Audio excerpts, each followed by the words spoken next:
Thanks, Concord. And the section of the bill I want to deal with is Section 4 of the bill, which is to facilitate the continuing operation of the single market, electricity market, a very important section of the bill. It's the only section of the bill that deals with what is already truly an all-Ireland situation, and it shows the direct benefit of an all-Ireland economy, which is the single electricity market is a brilliant example of that. And, post-Brexit, that's why it must be maintained if we are to continue the benefits of it for householders, businesses and the environment, north and south. The single electricity market is now a decade in place, working on a 32-county basis, and is that perfect example of how the benefits of operating on an all-Ireland basis. We've created an integrated model of infrastructure that proves the immense potential of this island and this country.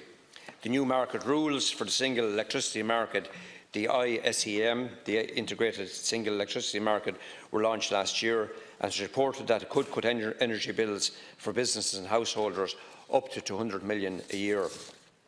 A key element in addressing climate change and protecting the environment is using the environment sustainably, and to maintaining the supply of electricity is through the SEM on an all-Ireland basis to meet our energy needs. Stopping power infrastructure at the border will not benefit customers across the island and makes it more difficult for both the 6 counties and 26 counties to develop diverse forms of renewable energy. Our future energy grid will be powered by a variety of energy types and sources to displace fossil fuel. To keep the lights on, these need to feed into an all-Ireland grid to best maintain supply. 2 separate electricity grids back-to-back on this island will make no sense for customers, suppliers, operators or generators of electricity. This island can be a world leader when it comes to renewable power. Wave and tidal power resources have immense potential and again are most feasible on an all-Ireland basis. Natural sources of power such as wind and water don't stop at the border, so the infrastructure to harness them cannot do so either.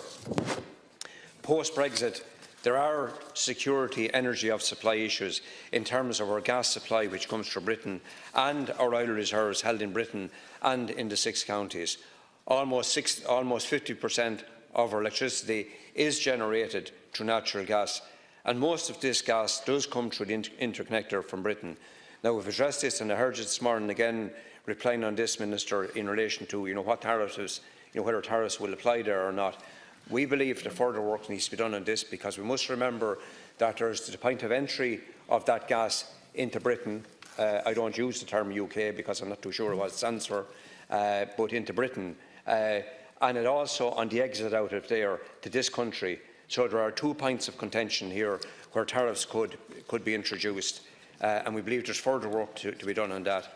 There's also the issue of environmental protection, which is not mentioned in the bill, but to ensure that we maintain good air and water quality, for instance, needs cross-border cooperation, and that will need to be monitored, and we need to be vigilant on that. So these are matters that are not separated by a border, hard or soft. And just to touch briefly in terms of communication, this too could see radical change with any possible reintroduction of roaming charges on the island. Back in June 2017, the European Union scrapped additional charges for roaming when you're travelling to another EU country. Thousands of people cross the border every day. People have farms which straddle the border, and students, workers, etc. They will face huge hikes if there is a reintroduction of those charges and Britain crashes out of the European Union. So before the rules change, using a mobile phone was very expensive, and a lot of people found out that when they came back from trips abroad to find that they had bills of up to thousands of euros.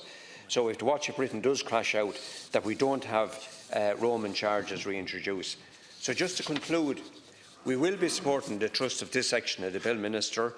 We know that it's very, very important for Ireland north and south, for all 32 counties of Ireland, and for businesses north and south and families, etc. We will be putting forward an amendment to strengthen the bill, but we do want to work together with other parties in the Oireachtas, that we expedite this and move it on as quickly as possible. Thank you very much.